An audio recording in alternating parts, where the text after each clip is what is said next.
So let's do a quick balance with the SmartWeight Elite Balancer.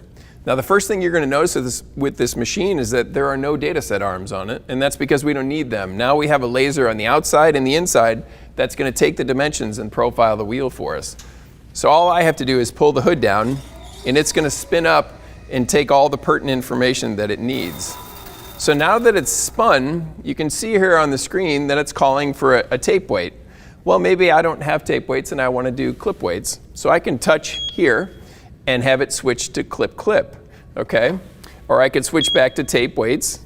Now it's chosen a single weight solution because it's profiled the entire wheel, and it can actually find more single weight solutions, which is going to make my job faster and easier.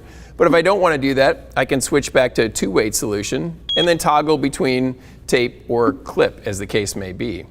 So now I can also do one more trick here. If I touch on the actual weight itself, I can actually switch between ½ ounce or ¼ ounce weights. Now in this case I have ¼ ounce weights, so I'm going to stick with that. Well, let's say there's a problem though. Let's say on this plane here, the outer plane, there's a caliper clearance issue. Maybe it's really tight to the caliper, and so I want to get that weight away from that area. I can go into the dimensions profile.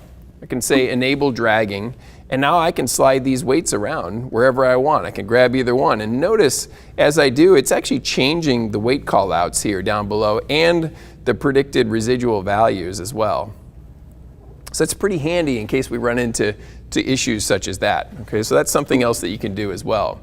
Now in this case, I do have tape weights, and I want to do a single weight solution because I want to be as efficient as possible. Notice here when it shows me the single weight solution, it's showing me exactly on the wheel where it wants me to place that tape weight.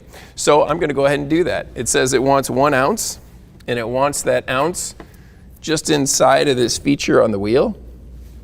So I'll place it there. Now I'll pull the hood down. If I've done everything correctly, my check spin here will give me OK on the screen, which I have. So that was a successful balance on the SmartWeight Elite Balancer. Thanks for watching.